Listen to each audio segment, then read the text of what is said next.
Selamat pagi jemaat sekalian yang dikasihi Kristus.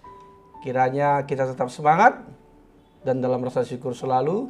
Sebelum kita disapa oleh firman Tuhan, mari kita lebih dulu menundukkan hati dan pikiran kita. Marilah kita berdoa. Damai sejahtera Allah yang melampaui segala akal, itulah kiranya yang memelihara hati dan pikiranmu di dalam Yesus Kristus Tuhan kita. Amin. Firman Tuhan pada hari ini Sabtu 14 Mei 2022 terambil dari Yeremia pasal 16 ayat 20. Firman Tuhan berkata, "Dapatkah manusia membuat Allah bagi dirinya sendiri? Yang demikian bukan Allah."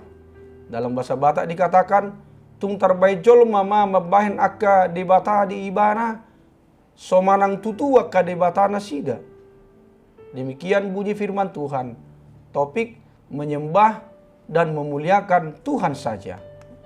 Jemaat yang saya kasihi, menurut Anda, dosa apa yang paling menjijikkan bagi Tuhan?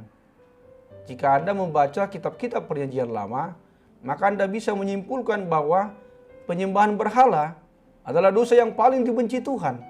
Bahkan perintah pertama dari 10 perintah Allah adalah jangan ada padamu Allah lain di hadapanku. Keluaran 20 ayat 3. Hukuman yang menimpa bangsa Israel kerap kali juga disebabkan mereka berpaling dari Tuhan dan menyembah berhala. Runtuhnya kerajaan Israel dan ditawarnya bangsa Yehuda ke Babel juga disebabkan karena mereka terlibat dengan penyembahan berhala. Kita yang hidup di zaman sekarang menjadi sedikit lebih lega karena kita tidak menyembah berhala. Kita tidak menyembah patung atau hal-hal yang bersifat okultisme. Ini berarti kita jauh dari murka Tuhan. Benar bahwa kita tidak menyembah berhala? Tapi jika kita membaca firman Tuhan di Kolose 3 ayat 5, kita harus mengerti segala sesuatu yang duniawi seperti percabulan, kenajisan, hawa nafsu, nafsu jahat, dan juga keserakahan adalah sama dengan penyembahan berhala. Garis bawahi kata sama dengan penyembahan berhala. Artinya sama menjijikannya dan sama-sama dibenci Tuhan. Mengapa Paulus menulis tulisan ini kepada jemaat di Kolose? Karena jemaat itu berpikir seolah-olah ada penggolongan dosa menurut berat ringannya. Dosa penyembahan berhala dianggap pelanggaran berat, sedangkan hal-hal duniawi dianggap biasa. Padahal di hadapan Tuhan, dosa adalah dosa. Saudaraku semuanya, dalam firman Tuhan hari ini, Nabi Yeremia bergumul dengan kondisi bangsa Yehuda yang melakukan penyembahan berhala. Dan Nabi Yeremia harus menyampaikan nubuatannya atas bangsa Yehuda yang berdosa itu dan yang tidak mau bertobat itu, yakni penghukuman Tuhan akan segera dilaksanakan dan tidak ada satupun yang terluput dari penghukuman Tuhan itu.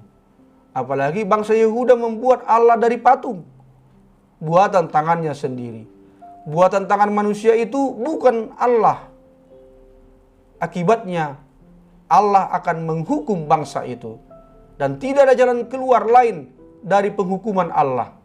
Bahkan dewa-dewa pun tidak sanggup menyelamatkan bangsa itu. Saudaraku yang dikasihi Yesus Kristus, Tuhan mengingatkan kepada orang Yehuda bahwa menyembah berhala bukan saja merupakan sebuah kebodohan, tetapi juga membuat orang mengalami ketakutan yang tidak berdasar terhadap dewa yang sebenarnya tidak ada. Perbedaan berhala dengan Allah sangat jelas. Pertama, berhala merupakan buatan tangan manusia, sedangkan Allah adalah pencipta manusia, bahkan pencipta alam semesta ini. Kedua, berhala merupakan benda mati yang tidak memiliki kehidupan, sedangkan Allah itu hidup dan merupakan sumber kehidupan.